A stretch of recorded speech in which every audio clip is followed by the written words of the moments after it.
Bagaimana nih kabarnya? Saya harap dalam keadaan sehat semuanya. Buat yang baru pertama kali datang ke Gereja MIC, welcome, so happy kalian bisa datang di sini. Perkenalkan, nama saya Yuliana.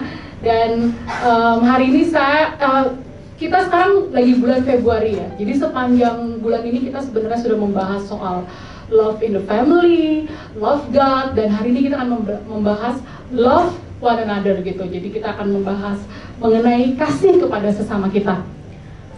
Saya mau buka ya dengan foto ini. Ini adalah foto mantan Perdana Menteri Belanda. Dia namanya Dries van Acht, ya kalau nggak salah bacanya. Dia bersama istrinya Eugene di umur yang ke-93.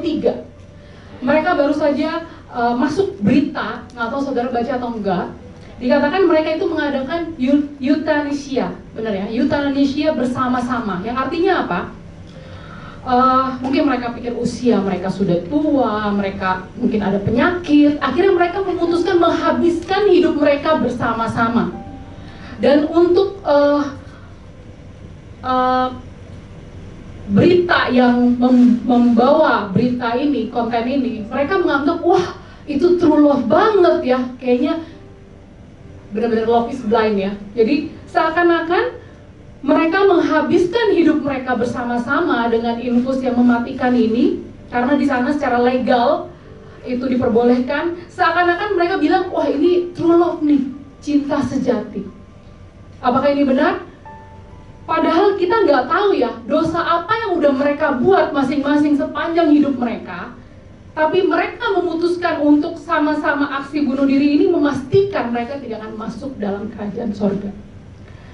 Dari sini kita harus tahu orang yang kita izinkan dekat dalam hidup kita, apakah pasangan kita, apakah teman kita, apakah suami kita, istri kita, otomatis akan menentukan hidup kita ke depan. Jangan sampai orang-orang ini yang dekat, yang kita izinkan dekat dalam hidup kita ini membahayakan keselamatan yang tadinya kita sudah confident, kita yakin kita akan masuk dalam kerajaan sorga. Karena kita harus memastikan kita bertanding sampai garis akhir. Makanya dalam seri relationship yang paling penting adalah saudara harus memastikan saudara harus punya orang yang bisa mau berlari bersama saudara. Karena Paulus katakan kita harus bertanding sampai garis akhir. Jadi orang-orang yang kita izinkan masuk dalam kehidupan kita, orang-orang yang kita izinkan punya hubungan dekat dengan kita, orang-orang yang kita follow di sosial media, orang-orang yang kita suka dengar omongannya mungkin dari YouTube atau dari mana. Hati-hati, kalau apa yang mereka perkatakan, lifestyle mereka, perbuatan mereka tidak sesuai dengan firman Tuhan. Kenapa? Karena orang-orang ini akan bisa membawa kita semakin terjerumus atau kita semakin berlari menuju panggilan atau tidak. Hati-hati, orang-orang ini akan berpengaruh pada masa depan kita. Sekarang ini kita dibombardir ya oleh pengertian kalau cinta-cintaan itu apa sih? Kita mau ngerasain love ya. Apa sih love? Mungkin kita belajar, kita lihat dari cinta-cintaan itu seperti drama seri di drama Korea atau drama China atau love di Hollywood, atau mungkin seperti reality show yang sering kita lihat yang ganti-ganti pasangan. Kita pikir hubungan yang bahagia itu seperti apa yang kita lihat di TV, hubungan yang bahagia itu seperti apa yang orang-orang post di sosial media. Berapa banyak persentase pernikahan yang sukses di antara para artis, para influencer, para orang-orang yang kita kenal, yang kita follow. Kita bisa lihat sekarang begitu banyak hubungan yang gak sehat, hubungan yang membuat mereka tingkat perceraian begitu tinggi. Kawin cerai menjadi biasa bahkan di antara orang Kristen. Ini bisa terjadi karena mungkin kita melihat standar kesuksesan suatu hubungan itu di tempat yang salah. What is love? Apa sih itu kasih? Agar kita lebih bisa mengerti dan kita mempraktekkan kasih lebih lagi, kita harus belajar dari sumber kasih itu sendiri, yaitu Tuhan. Apa sih yang Alkitab katakan mengenai kasih? Khotbah hari ini saya beri judul Love is an action. Kasih adalah, mengasihi adalah perbuatan. Banyak orang kalau merasa baru merasa utuh, baru merasa lengkap kalau ada yang melengkapi. Mungkin kita sering dengar istilah, apalagi dulu di film-film Hollywood, you complete me. Kamu membuat hidup saya menjadi lengkap gitu ya. Seakan-akan kalau enggak, kita akan lebih bahagia dengan kehadiran si pasangan hidup. Berapa banyak yang menikah di sini yang merasa bahagia? Berapa banyak yang single merasa bahagia? Yang biasa yang menikah ini senyumnya agak mencurigakan nih ya. Jadi, saudara harus tahu menikah itu tidak akan membuat saudara bahagia. Walaupun mungkin bisa, kalau ada effortnya. Atau kita sering dengar istilah soulmate. Kita mencari-cari siapa sih soulmate kita, karena kita merasa hidup kita nggak akan lengkap, nggak akan bahagia kalau kita nggak ketemu soulmate kita. Konsep yang salah ini membuat banyak hubungan kecewa. Banyak orang kecewa, kenapa? Karena ekspektasi tidak sesuai dengan kenyataan. Tahukah saudara, tidak ada seorang pun di dunia ini yang bisa membuat saudara merasa full, merasa happy sepenuhnya. Karena yang bisa mengisi kekosongan dalam hidup saudara itu hanya Tuhan. Kita belajar kata single dari bahasa aslinya itu artinya adalah one whole, utuh, unik. Jadi tiap orang itu aslinya adalah 100%, bukan 50%. Kalau saudara merasa, oh saya 50%, saudara akan merasa butuh orang lain untuk melengkapi hidup saudara untuk jadi 100%.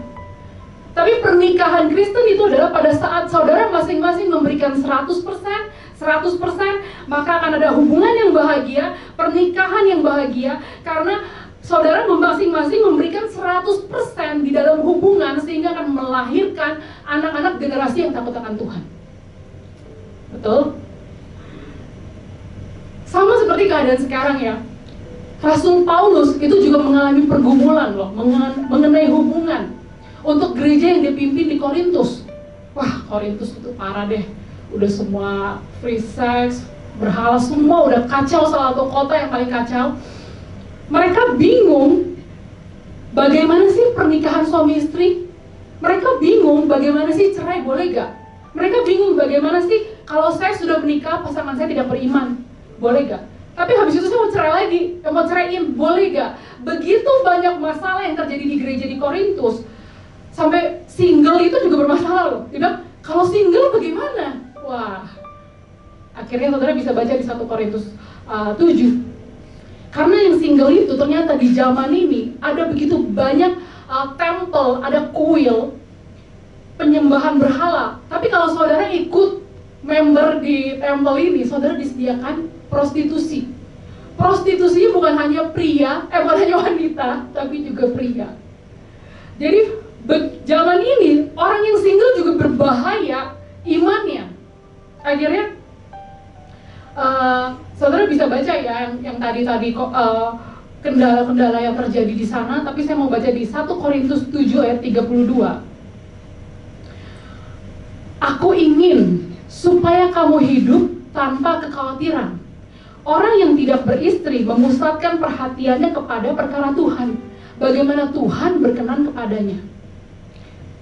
Rasul Paulus sebagai orang yang single, dia katakan, hidup tanpa khawatir. Hidup harus konten dalam keadaannya. Tapi kalau dikatakan, kalau kamu nggak bisa menguasai diri daripada kamu dosa, kamu berzina, lebih baik kamu kawin aja. Tapi keputusan apapun itu, setiap orang yang single dikatakan apa? Memusatkan perhatiannya kepada perkara Tuhan. Jadi kalau masih single, kita itu masih bebas melakukan hal-hal tanpa ada beban.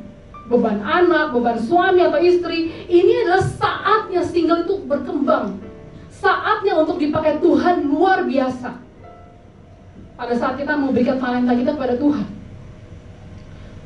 Ini juga saatnya untuk mempersiapkan. Saudara mempersiapkan diri saudara. Apakah saudara mempersiapkan diri untuk menikah? Apakah saudara mempersiapkan diri untuk melayani Tuhan? Ini saatnya untuk mempersiapkan diri saudara. Karena biasanya kalau saudara sudah siap, Tuhan akan pertemukan dengan orang lain yang sudah siap. Juga kalau saudara bisa menunggu waktunya apa yang Tuhan Tuhan berikan kepada saudara. Jadi jangan kayak, aduh, time is ticking nih, time is ticking. Kayak sudah harus siapa aja. Nah itu nggak tahu tuh ya, apakah Tuhan pertemukan dengan orang yang siap atau orang yang belum siap. Jadi what is love? Apakah kasih itu? Hari ini cuma ada 2 poin dikit sekali. Poin yang pertama adalah love is a decision, not a feeling. Mengasihi adalah keputusan, bukan perasaan. Poin yang kedua adalah love is an action, not just a word.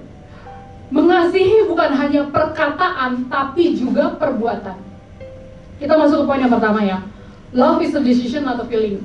Mengasihi adalah keputusan, bukan perasaan. Cinta itu digambarkan oleh dunia itu berdasarkan feeling, berdasarkan perasaan, atau ada hubungan dengan kayaknya saya tertarik dengan fisiknya. Kalau orang menaruh dasar hubungannya kepada perasaan, udah mati rasa. Kenapa sih kamu udah gak sama dia lagi? Oh iya, soalnya bodinya beda. Dulu waktu pacaran six pack, atau dulu waktu pacaran, bodinya begini. Tapi pas udah menikah, bodinya berubah, udah gak six pack lagi. Hubungan yang dibangun di atas dasar feeling, perasaan, fisik akan gampang goyah pada saat perasaan itu sudah hilang. Makanya banyak yang kecewa dengan hubungan karena ekspektasi tidak sesuai dengan kenyataan. Kalau yang udah menikah mungkin pernah terlintas di pikiran saudara kalau saudara tuh lagi ribut gede gitu ya. Wah, saya nikah dengan orang yang salah nih, makanya saya harusnya nikah sama si B gitu, misalnya gitu. Terus kemudian ada lagi dalam pikiran saudara, pikiran pernikahan ini yang menurut saya udah gak bisa diselamatin lagi. Udahlah, saya mau cerai aja. Pikiran-pikiran ini adalah semua dari si jahat. Karena kalau saudara katakan, saya menikah dengan orang yang gak beriman, dikatakan di Alkitab katakan bahwa yang lebih beriman menguduskan yang beriman. Makanya yang lebih beriman harus menuntun keluarganya untuk kepada Tuhan. Bukannya langsung udah di-cut aja, udah cari yang lain, selalu swipe aja, selalu ada yang lebih baik gitu ya. Pikiran ini adalah dari si jahat. Saudara kalau mau punya hubungan yang sehat, hidup yang bahagia, pikiran-pikiran ini harus diganti dengan pikiran yang dari Tuhan. Kita baca sama-sama ya.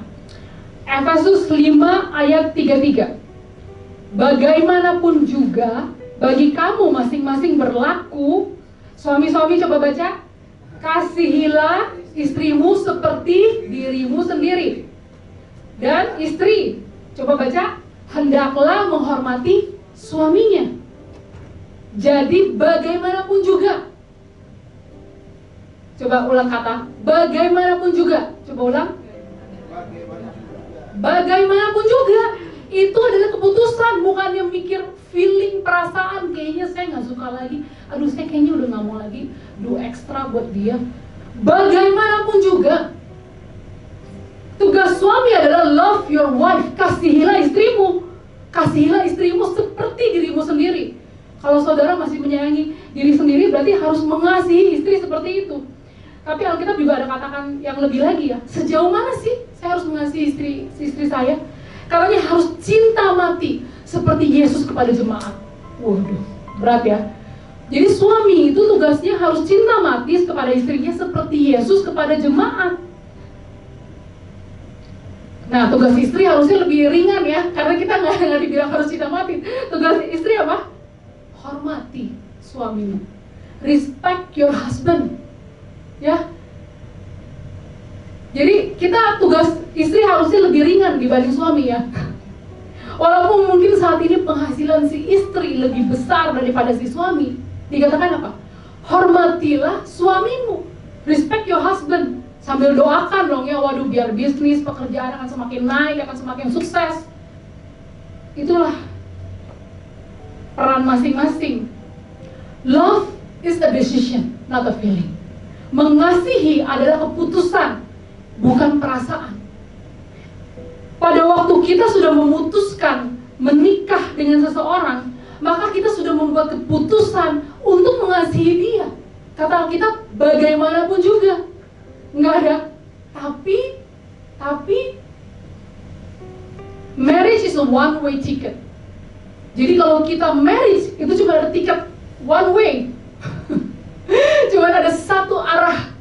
Nggak ada yang saudara bilang, aduh saya mau balik lagi deh. Nggak jadi, berubah pikiran. Tapi bagaimana kalau pasangan saya itu tidak takut Tuhan? Bagaimana pasangan saya itu cuma Kristen KTP, tapi perbuatannya tuh nggak ada yang baik? Jangan khawatir, segala hal bisa dipulihkan oleh Tuhan. Saya juga konseling begitu banyak pasangan-pasangan yang dari yang begitu rasanya nggak mungkin ini bisa berhasil, tapi begitu banyak pasangan yang hubungannya dipulihkan Tuhan. Asal ada dua-duanya mau memberikan satu ekstra, memberikan kasih, mau menginvest kasih. Doakan pasanganmu, tiap minggu ajak ke gereja MIC biar semakin dewasa rohani, semakin mengerti peran masing-masing. Kalau saudara nggak kuat, ada pasangan, saudara bisa konseling pernikahan dengan orang yang saudara percaya dia punya dasar firman yang kuat. Kita masuk ke poin yang kedua. What is love? Poin yang kedua adalah love is an action, not just a word. Mengasihi bukan hanya perkataan, tapi perbuatan. Kita baca sama-sama ya. Di 1 Yohanes 3 ayat 18. 2, 3. Anak-anakku, marilah kita mengasihi bukan dengan perkataan atau dengan lidah, tetapi dengan perbuatan dan kebenaran. Jadi kalau bahasa Jakartanya, cinta dibuktiin dong, gitu kali ya. Jangan ngomong doang. Jadi kita tunjukkan, kita mengasihi seseorang bukan hanya lewat perkataan, tapi juga perbuatan. Sama seperti kita bilang, kita lagi bertengkar gitu ya, lagi berantem, kita bilang, yaudah deh saya maafin. Maafin di mulut, tapi perbuatan kita belum mau maafin. Buktinya apa? Kita cuekin dia sepanjang hari, dia WA kita nggak mau balas. Maafin sih di mulut, tapi perbuatan kita masih belum mau maafin dia. Love is an action, not just a word. Jadi mengasihi itu bukan hanya perkataan, tapi juga perbuatan.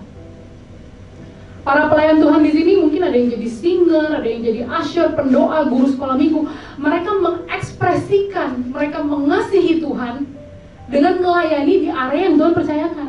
Ini berarti bukan hanya bilang saya cinta Tuhan, tapi juga bilang dengan perbuatan mereka melayani, mereka menunjukkan mereka mengasihi Tuhan.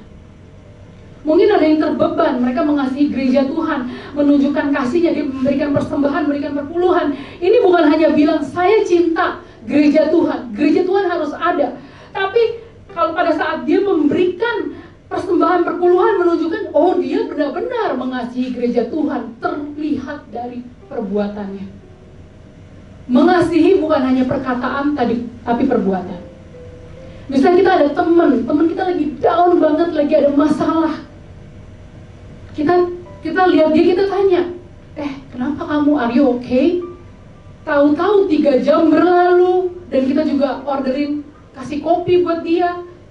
Berarti kita mengasihi teman kita ini dengan perbuatan kita, dengan kita mau dengerin curhatnya dia, bahkan kita beliin kopi. Mengasihi bukan hanya perkataan tapi juga perbuatan. Mungkin di sini ada suami-suami yang bilang, nanti kamu ulang tahun, saya mau ajak kamu ke restoran yang baru itu, yang baru buka. Tapi ternyata mendekat hari ulang tahun, penjualan belum nyampe target nih. Akhirnya si suami putusin, udah deh, saya masak aja di rumah, kasih masakin kesukaan istri di rumah. Berarti si suami menunjukkan kasihnya bukan hanya perkataan, tapi ada perbuatannya. 1 Yohanes 4:8 katakan, para istri langsung menyesal ya, aduh kenapa suaminya saya sangat gotong hari ini ya. 1 Yohanes 4:8 katakan, God is love. Allah adalah kasih. Kita tuh nggak bisa memisahkan Tuhan itu dengan kasih. Kasih itu ada dalam DNA-nya Tuhan, ada dalam karakternya Tuhan. Karena kasihnya Tuhan, dia menunjukkan kasihnya kepada kita dengan perbuatannya itu apa? Dia kasih anaknya. Yesus mati buat menebus dosa kita. Jadi Tuhan itu bukan only aku mengasihimu,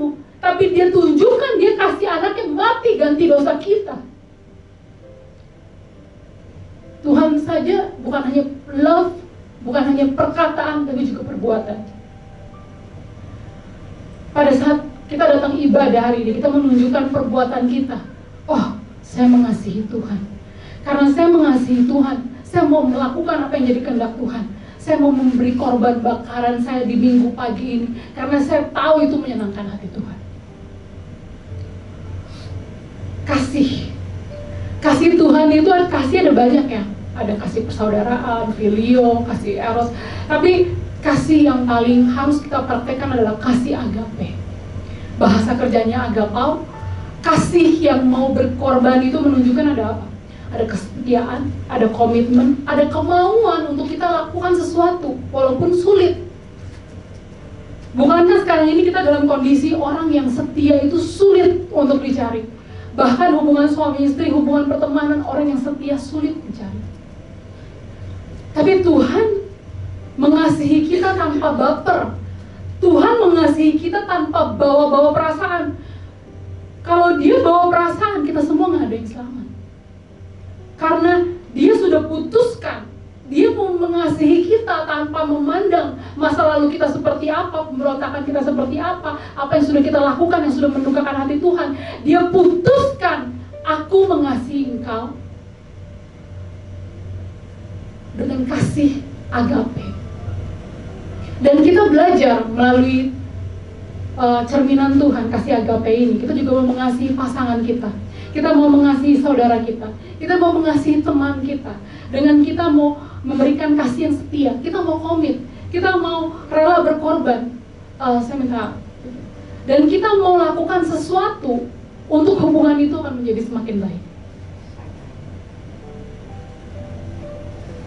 Kenapa sih penting kita untuk punya relationship, punya hubungan yang sehat, hubungan yang, karena hubungan kita dengan pasangan kita, hubungan kita dengan sesama kita menentukan apakah kita terus berjalan dalam panggilan atau membuat kita semakin jauh dalam panggilan. Itu God's command ya. Love God, love one another. Mencintai Tuhan, mencintai sesama.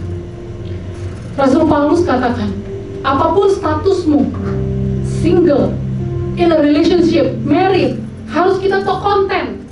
Kita harus merasa dalam keadaan konten. Kita harus merasa keadaan kita ini seperti waktu kita dipanggil Tuhan. Menjalankan panggilan ya, bukan dipanggil Tuhan meninggal. Posisi kita dikatakan, kita harus seperti orang yang pada saat kita terima Tuhan, kita harus memposisikan diri kita seperti itu, supaya setiap kita terus jalankan misi Tuhan, panggilan Tuhan, peran masing-masing, di luar dari status kita berubah-ubah. Love is a decision, not a feeling. Mengasihi itu adalah keputusan, bukan perasaan. Love is an action, not just a word. Mengasihi itu adalah perbuatan, bukan perkataan, bukan hanya perkataan. Kita harus kenakan kasih karena Allah adalah kasih. Pada saat kita mempraktekkan kasih, maka kita akan semakin bersinar karena orang-orang melihat kasih melalui hidup kita, melalui perbuatan kita.